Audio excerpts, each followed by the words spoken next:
नमस्कार दोस्तों, ultra smart academy Udaipur में आप सभी का हार्दिक स्वागत, अभिनंदन।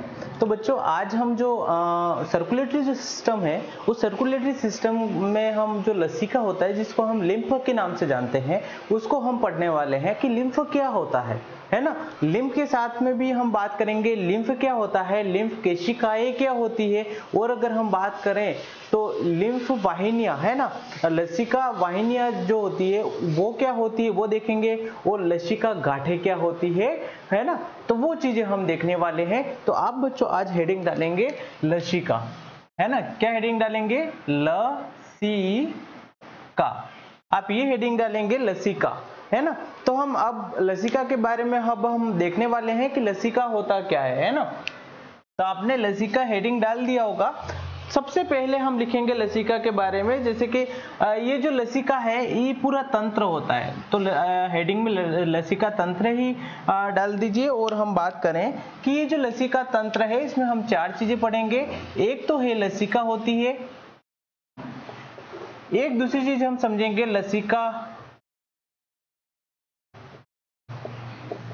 केशिकाएं क्या होती है, और हम बात करें तीसरे नंबर पर तो एक लसिका वाहिनियां, और एक हम बात करें कि लसिका गांठें क्या होती है। इस लसिका तंत्र को ही हम बोलते हैं लिम्फ सिस्टम। क्या बोलते हैं? Lymph system. तो बच्चों, ये जो लसिका होता है, जो लसिका केशिकाएं होती है, जो लसिका वाहिनियां होती है, जो लसिका गांठें होती है, वो होती क्या है वो देखने वाले हैं। और इसके बाद में आप हेडिंग डालेंगे सबसे पहले लसिका। सबसे पहले हेडिंग डालेंगे लसिका कि लसिका होती क्या है ना। तो लसिका के बारे में हम बात करें तो लसिका प्लाज्मा जैसा द्रव है। कैसा है? लसिका प्लाज्मा जैसा द्रव होता है। सबसे पहली बात तो ये ध्यान रखनी है कि लसिका जो है वो प्लाज्मा जैसा द्रव होता है। और हम बात करें कि जो लसिका होती है, जैसे हमने जब ब्लड की बात की थी, जब ब्लड की बात करी थी, जब रुधिर की बात की थी, जब रक्त की बात की थी, तो इस ब्लड में क्या था? एक तो था प्लाज्मा, है ना, और क्या था? आरबीसी, और क्या था? डब्ल्यूबीसी, और क्या था? प्लेटलेट्स। ये चारों चीजें थी किसमें? ब्लड के अंदर। लेकिन ये जो लसिका है इसमें क्या क्या चीजें नहीं होती है वो अगर हम बात करें तो इस लसिका के अंदर एक तो आरबीसी नहीं पाई जाती, और क्या नहीं पाया जाता? और प्लेटलेट्स नहीं पाया जाता। मतलब हम कहें कि हम ऐसा लिख सकते हैं कि ब्लड में तो ये चारों चीजें हैं, लेकिन इसमें क्या क्या नहीं पाई जाएगी? एक तो आरबीसी नहीं मिलेगी, और क्या नहीं मिलेगी? प्लेटलेट्स। तो ऐसे द्रव को हम क्या कहते हैं? लसिका। क्लियर बच्चों? आपको लसिका क्या होता है वो समझ में आ गया होगा। तो इस लसिका के अंदर एक और आप पॉइंट लिखेंगे, और वो पॉइंट क्या है? लसिका में आरबीसी तथा प्लेटलेट्स नहीं पाई जाती। लसिका में आरबीसी तथा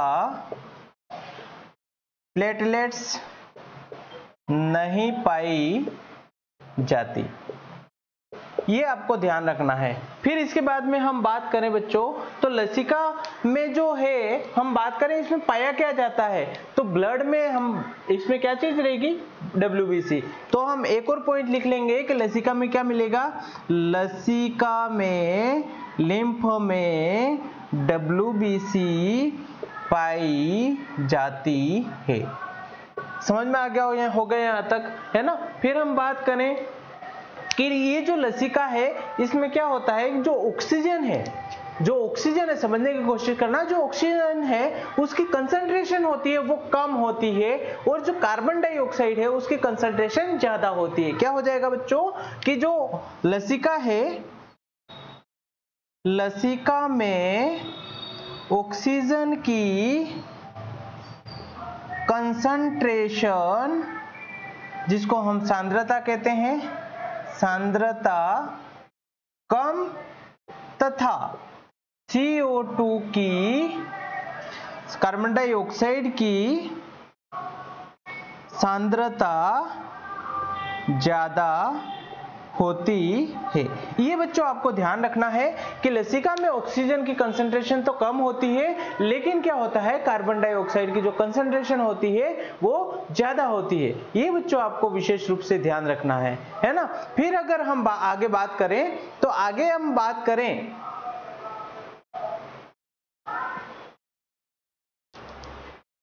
तो बच्चों आपको एक और चीज आपको ध्यान रखनी है कि ये जो लसिका है इसमें जो उत्सर्जित जो पदार्थ होते हैं उनकी मात्रा ज्यादा होती है। तो आप एक नोट डाल के लिख दीजिए कि लसिका में उत्सर्जित, ये आपने नोट डाउन कर लिया है ना, नोट डाउन कर लिया होगा।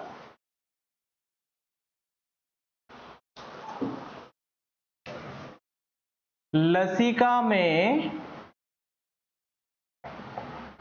उत्सर्जित पदार्थों की मात्रा ज्यादा होती है। तो बच्चों आप एक बार इसको नोट डाउन कर लीजिए, फिर हम देखते हैं कि लसिका जो होती है, जो लिम्फ होती है, उसके कार्य क्या क्या होते हैं वो जानने की हम कोशिश करेंगे, है ना। इसका जो सबसे मुख्य कार्य ये रहता है कि जो अंतराली जो द्रव होता है ना, अंतराली जो द्रव होता है उसको कहां तक पहुंचाना, उसको शिराओं तक पहुंचाना इसका मुख्य कार्य है। किसका कार्य है? लसिका का कार्य है। एक तो ये कार्य हो जाएगा। और हम बात करें कि जो भी फैट्स है, जो वसा और जो ग्लिसरॉल होता है ना, जो वसा और जो ग्लिसरॉल होता है उसका एब्जॉर्प्शन जो होता है, जो अवशोषण होता है, वो करने का भी जो कार्य है वो किसका है? लिम्फ का है, वो लसिका का है। और हम बात करें कि इसका मुख्य कार्य क्या है? डब्ल्यूबीसी का उत्पादन। और डब्ल्यूबीसी का उत्पादन कहां से होगा वो हम देखेंगे, लसिका जो गांठें हैं वहां से होता है। और हम बात करें कि लसिका जो है वो क्या करता है कि जो रोग प्रतिरोधक जो क्षमता है उसको भी क्या करता है? विकसित करता है। बच्चों ये आपको विशेष रूप से ध्यान रखना है ना। तो हम बात करें कि सबसे पहले आप इसको एक बार नोट डाउन करें, फिर हम आगे की तरफ बढ़ते हैं।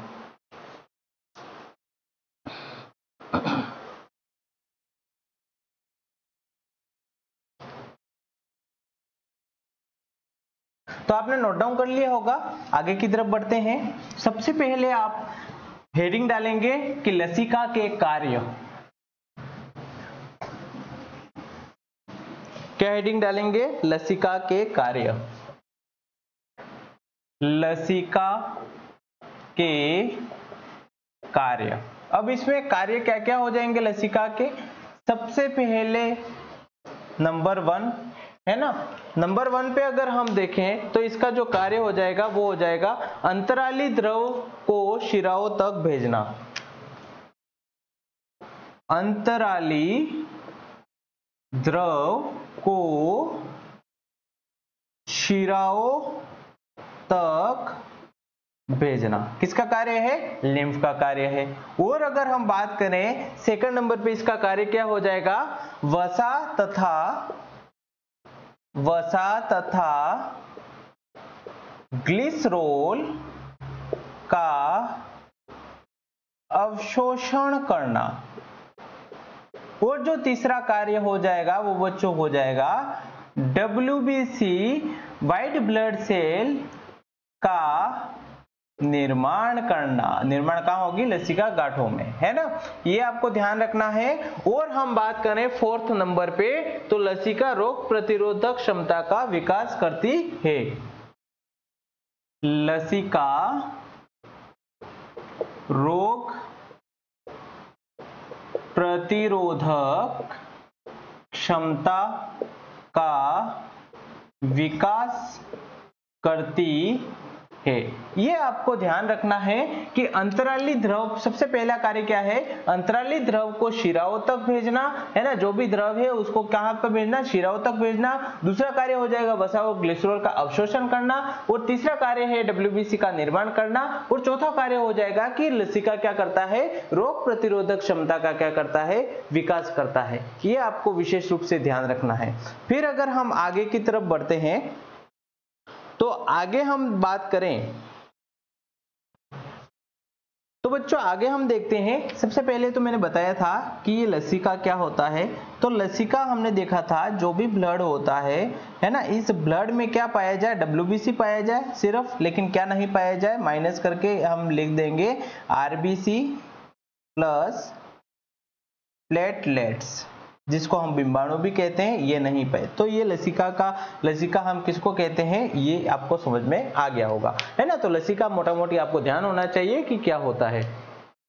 फिर हम इसके बाद में हम बात करें कि लसिका का निर्माण कहाँ होता है। सबसे मोस्ट इंपोर्टेंट है, जो कि एग्जाम के पॉइंट ऑफ व्यू से बहुत महत्वपूर्ण है। ये एग्जाम में पूछा जाता है कि लसिका का निर्माण कहाँ होता है, लिम्फ का निर्माण कहाँ होता है।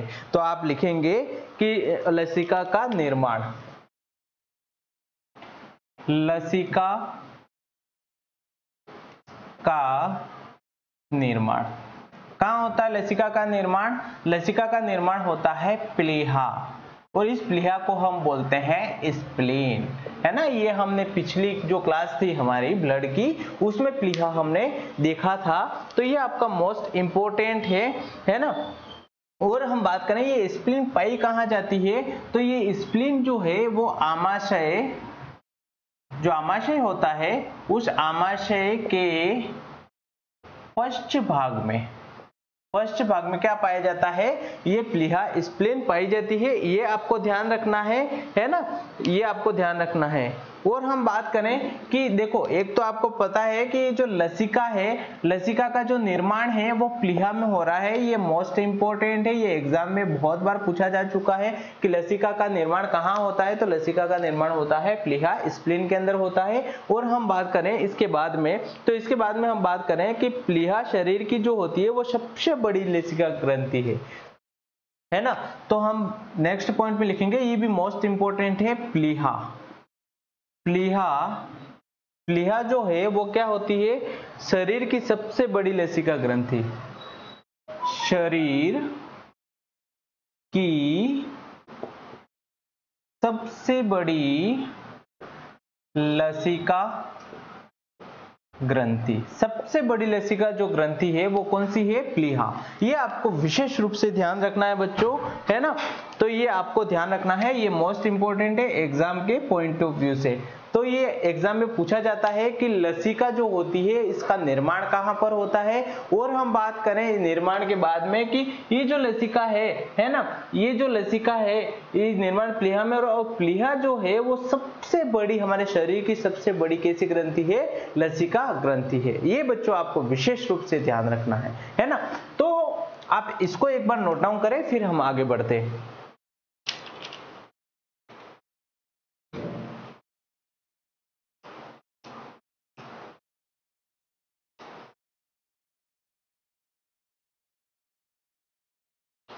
देखिए जो प्लीहा है,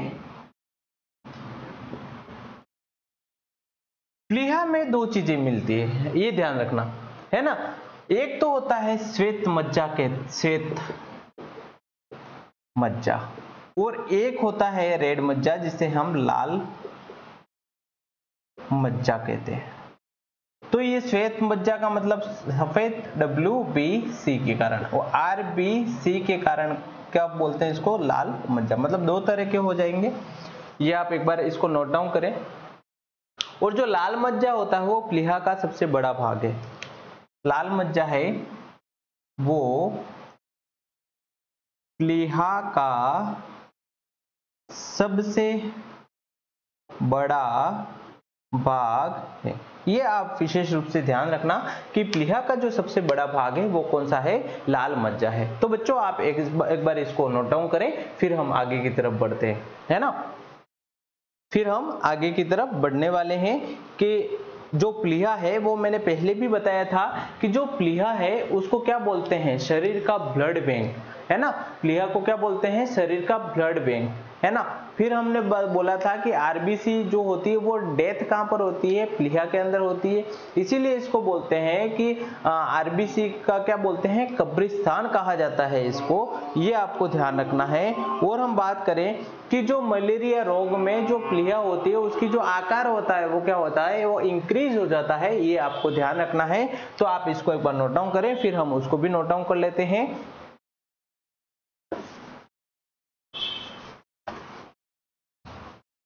तो बच्चों आज की जो क्लास है वो बहुत ही महत्वपूर्ण रहने वाली है। यहाँ से हो सकता है प्रश्न हमारे एग्जाम के अंदर बन जाए। तो प्लीहा को आरबीसी का, देखो एक तो ये जो प्लीहा है, प्लीहा ये हमने प्लीहा लिखी और इसी को हम बोलते हैं, है ना, शरीर का ब्लड बैंक के नाम से जानते हैं। इसी को बोलते हैं आरबीसी का कब्रिस्तान कहा जाता है। और हम बात करें कि मलेरिया रोग में क्या हो जाता है, मलेरिया रोग में प्लीहा का आकार बढ़ जाता है, बढ़ जाता है। ये आपको ध्यान रखना है, मोस्ट इंपॉर्टेंट है। एग्जाम में पूछा जाता है कि शरीर का ब्लड बैंक किसको कहेंगे, शरीर का आरबीसी का कब्रिस्तान होता है वो किसको कहेंगे, मलेरिया रोग में किसका आकार बढ़ जाता है, तो प्लीहा का आकार क्या हो जाता है, बढ़ जाता है। सत्य या असत्य कथन में ऐसा पूछा जा सकता है। तो आप इसको विशेष रूप से ध्यान रखें, है ना बच्चों। तो ये आपको समझ में आ गया होगा, तो आप इसको एक बार नोट डाउन करें। फिर हम हेडिंग डालते हैं लसिका केशिकाएं, जिसको हम लिम्फेटिक कैपिलरीज के नाम से जानते हैं। तो वो क्या होती है वो हम देखते हैं। देखो लसिका केशिकाएं क्या होती है, लिम्फेटिक कैपिलरीज क्या होती है, हृदय में रुधिर को, जो हृदय में रुधिर को धमनियों के द्वारा, है ना, शरीर के विभिन्न अंगों तक भेजा जाता है। ये आपको ध्यान रखना है, लसिका केशिकाओं का मुख्य कार्य है। और धमनियां अनेक सूक्ष्म नलिकाओं में बढ़ जाती है, जिसे लसिका केशिकाएं कहते हैं। और लसिका जो लसिका है वो लसिका केशिकाओं में प्रवाहित होता है, ये आपको ध्यान रखना है। वो लसिका को लसिका केशिकाओं से लसिका वाहिनियों में प्रवाहित किया जाता है। और लसिका वाहिनियों पर गांठें पाई जाती है, जिसे लसिका गांठें कहते हैं। और लसिका गांठें डब्ल्यूबीसी का उत्पादन करती है, जो कि मैंने ये समझाया है आपको। तो बच्चों आपने ये नोट डाउन कर लिया होगा, है ना, कि प्लीहा मोस्ट इंपॉर्टेंट है, ये आप एग्जाम में ध्यान रखें। तो आप हेडिंग डालेंगे लसिका केशिकाएं, लसिका केशिकाएं, इसको हम बोलते हैं लिम्फेटिक कैपिलरी, लिम्फेटिक कैपिलरी। तो इसके बारे में आप लिखेंगे कि हृदय से रुधिर को, हृदय से रुधिर को, हृदय से रुधिर को धमनियों के द्वारा, धमनियों के द्वारा शरीर के विभिन्न अंगों तक, शरीर के विभिन्न अंगों तक भेजा जाता है, भेजा जाता है। जैसा कि इसका मुख्य कार्य है, ये आपको ध्यान रखना है। धमनियां अनेक सूक्ष्म नलिकाओं में बढ़ जाती है, धमनियां अनेक सूक्ष्म नलिकाओं में बढ़ जाती है, बढ़ जाती है। ये आपको ध्यान रखना है, जिसे लसिका केशिकाएं कहा जाता है, जिसे लसिका केशिकाएं कहा जाता है। एक तो ये आप ध्यान रखेंगे इस लसिका केशिका के बारे में। वो लसिका केशिकाओं में प्रवाहित होता है, लसिका केशिकाओं में प्रवाहित होता है। एक ये आप ध्यान रखेंगे। और हम बात करें इसके बाद में, तो इसके बाद में हम बात करें कि जो लसिका होता है, लसिका को लसिका केशिकाओं से, लसिका को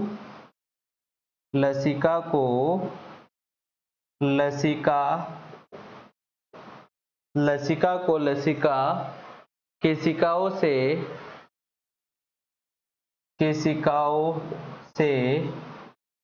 लसिका वाहिनियों, लसिका वाहिनियों में प्रवाहित किया जाता है। तो ये आप जल्दी से नोट डाउन करें बच्चों साथ के साथ में, है ना। और हम बात करें कि लसिका वाहिनियों पर गांठें पाई जाती है, मोस्ट इंपॉर्टेंट पॉइंट है, लसिका वाहिनियों पर लसिका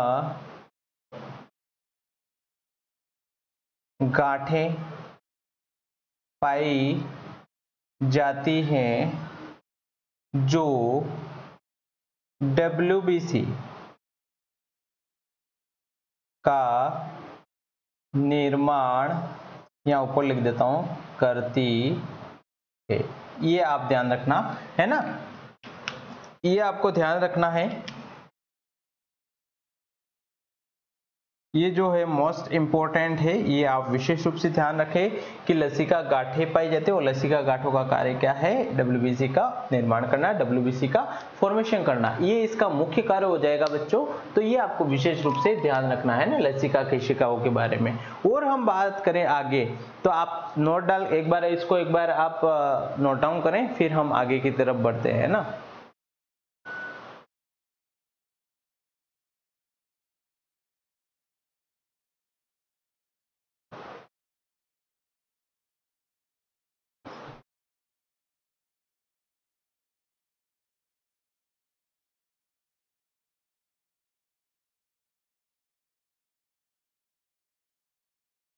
तो बच्चों आपने नोट डाउन कर लिया होगा और आगे बढ़ते हैं हम। अब आगे कुछ चीजें हम नोट डालकर लिखने वाले हैं जो कि एग्जाम के पॉइंट ऑफ व्यू से बहुत महत्वपूर्ण है। तो आप नोट डालेंगे, है ना, लॉन्ग नोट डालें।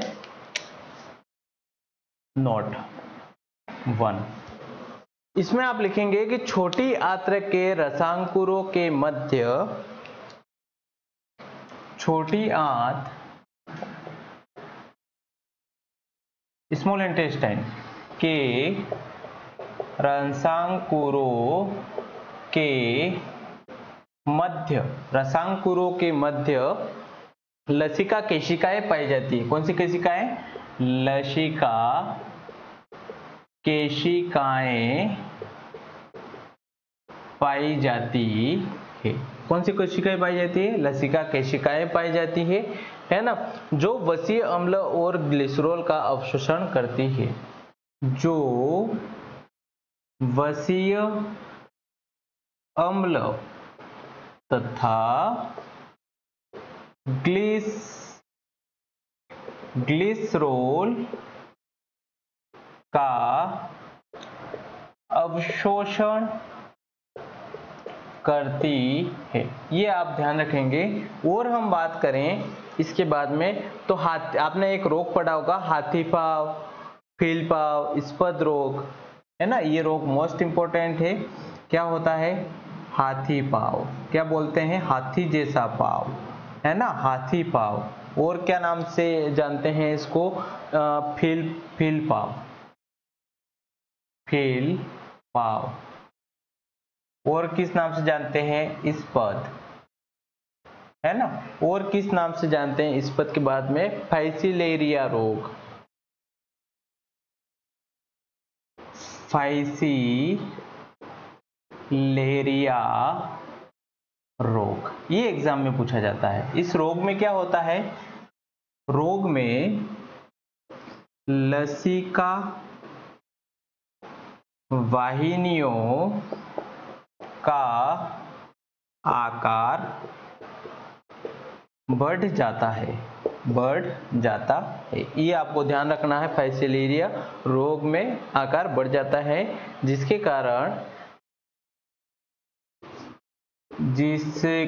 कारण हाथ व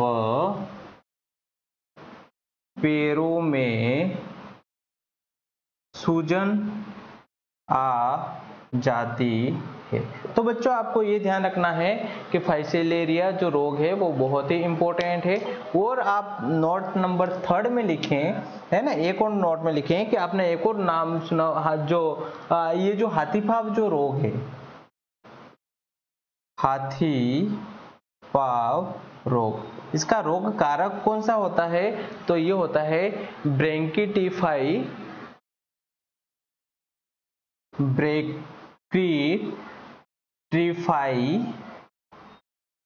है ना, ये आपको नाम ध्यान रखना है, वुचेनेरिया,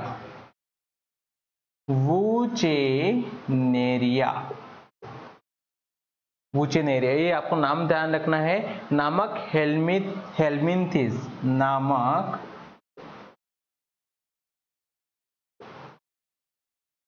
हेलमिंथिस,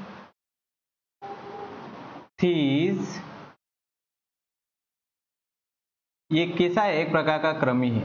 हेलमिंथिस कृमि के कारण होता है। तो बच्चों आपको हमेशा ये पूछा जाता है कि हाथी पांव जो रोग है उसका रोग कारक क्या होता है? तो ये मोस्ट इंपोर्टेंट है, एग्जाम में पूछा जाता है कि इसका जो रोग कारक हो जाएगा वो ब्रैंकिटिफाई वुचेनेरिया हो जाएगा। ये आपको ध्यान रखना है ना। और इसी रोग को हम बोलते हैं हाथी पांव रोग भी कहते हैं, फिलपाव रोग भी कहते हैं, इस्पद रोग भी कहते हैं और फाइसेलेरिया रोग भी कहते हैं। इसमें क्या होता है, जो भी लसिका जो वाहिनियां है इसका जो आकार है वो क्या हो जाता है? बढ़ जाता है। आकार बढ़ने से क्या होता है? हाथ और पैरों के अंदर क्या हो जाता है? सूजन आ जाती है। बच्चों ये विशेष रूप से आपको ध्यान रखना है। तो आप इसको एक बार नोट डाउन करें, फिर और आगे हम बढ़ते हैं।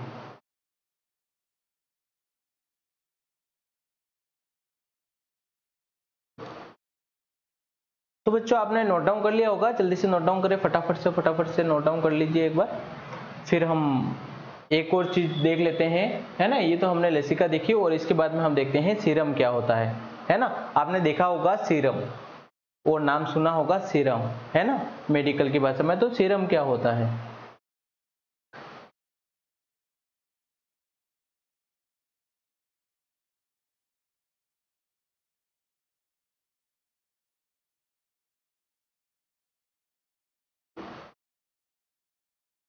तो बच्चों आपने नोट डाउन कर लिया होगा, आगे बढ़ते हैं, है ना।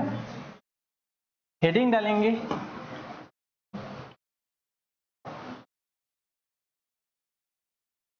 हेडिंग डालें आप सीरम। क्या पढ़ रहे हैं? सीरम। देखो सीरम क्या होता है वो देख लेते हैं, है ना। आपका जो ब्लड है और इस ब्लड में कौन सा नहीं होता है? प्रतिस्कंदक कारक,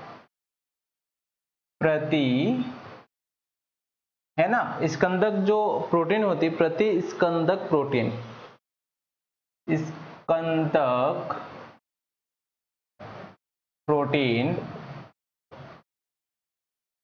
फाइब्रिन क्या होती है? नहीं पाई जाती इसमें। ये आप ध्यान रखना पूरे ब्लड के अंदर।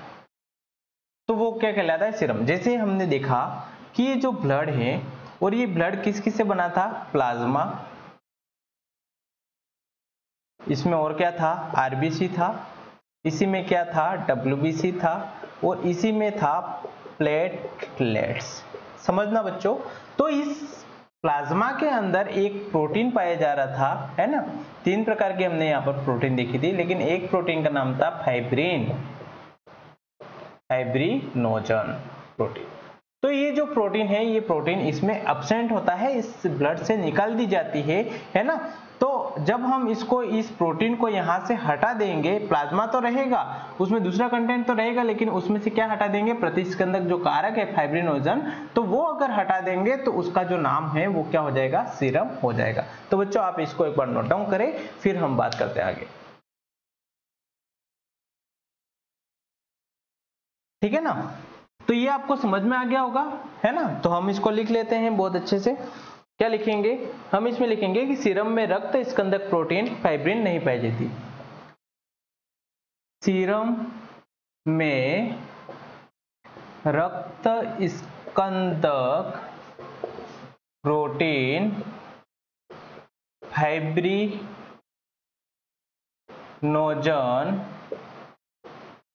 नहीं पाई जाती।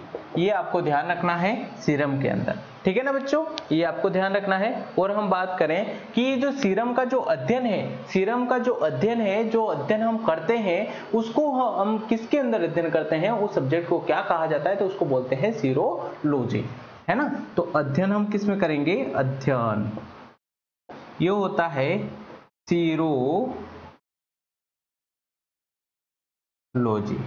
ये बच्चों आपको ध्यान रखना है। और हम बात करें इसके आगे, तो इसके आगे हम बात करें सीरम में एंटीबॉडी पाई जाती है, क्या पाई जाती है, सीरम में एंटीबॉडी पाई जाती है, ये आपको ध्यान रखना है, इसमें पाई जाती है, एंटीबॉडी पाई जाती है, इसलिए इसका उपयोग,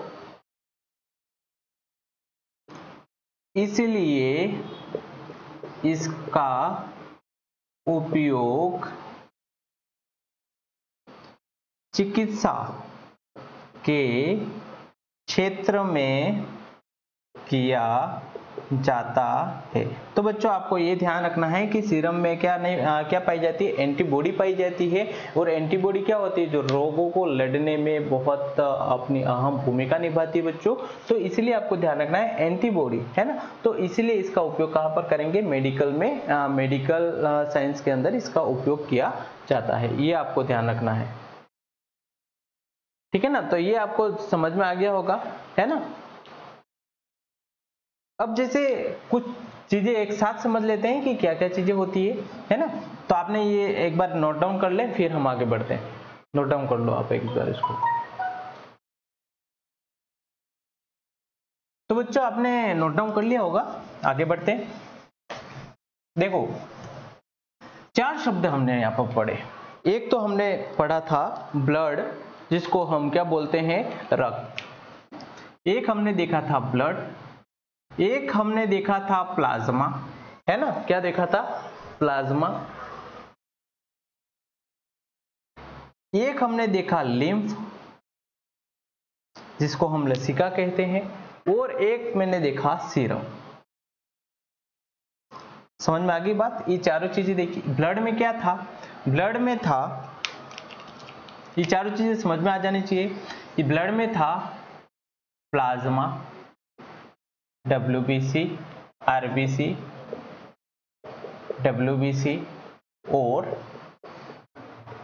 प्लेटलेट्स, ये चारों चीजें थी। लेकिन अगर हम बात करें ये प्लाज्मा, तो प्लाज्मा की जब बात आती है तो प्लाज्मा में हम बात करें कि ब्लड जो है, इस ब्लड के अंदर हम क्या हटा दें, इसमें हटा दें RBC हटा दें, WBC हटा दें और प्लेटलेट्स हटा दे, तो वो क्या बन जाएगा, प्लाज्मा बन जाएगा, ये आपको ध्यान रखना। और अगर हम बात करें लिम्फ में, तो लिम्फ में क्या नहीं होता है, क्या क्या हटा देंगे, इसमें हम हटा देंगे, एक तो हम हटा देंगे ब्लड के अंदर से RBC और प्लेटलेट्स, ये हटा देंगे, है ना। और हम बात करें सीरम क्या होता है, तो सीरम में क्या हटा देते हैं हम, तो ये भी आपको ध्यान रखना है। सीरम में हम हटा देते हैं जो रक्त स्कंदक जो प्रोटीन होती है ना, ब्लड के अंदर से हम हटा देंगे रक्त स्कंदक प्रोटीन, फाइब्रिन को क्या कर देते हैं, हटा देते हैं, है ना। तो ये आपका कहलाता है सीरम। ये मोस्ट इंपोर्टेंट है। ब्लड क्या होता है ना, कभी भी एग्जाम में पूछा जा सकता है, ब्लड क्या होता है, प्लाज्मा क्या होता है, लिम्फ क्या होता है, सीरम क्या होता है। तो बच्चों ये आपको विशेष रूप से बताना, आप इसको एक बार नोट डाउन कर लीजिएगा, है ना। इसको आप इसको जल्दी से नोट डाउन करें। फिर हम जो रक्त स्कंदक जो कारक है ना, रक्त स्कंदक जो कारक है, चाहे वो नेचुरल हो चाहे वो आर्टिफिशियल हो, वो हम स्टडी करेंगे हमारे नेक्स्ट क्लास के अंदर, है ना। तो वहां से आपको समझ में आना चाहिए कि एक तो प्रश्न हमेशा बनता ही है वहां से कि रक्त स्कंदक कारक कौन सा होता है, प्रतिस्कंदक कारक कौन सा होता है, ये आपको विशेष रूप से ध्यान रखना है ना। तो बच्चों आज की जो क्लास है हमारी यहीं तक रहने वाली है ना। ये जो ब्लैक बोर्ड पर जो हमारा व्हाइट बोर्ड है, इस पे जो नोट जो ये लिखा हुआ है, इसको आप अच्छे से नोट डाउन करिएगा, है ना। तो और आज की क्लास हम यहीं तक रखते हैं। धन्यवाद, जय हिंद, जय भारत।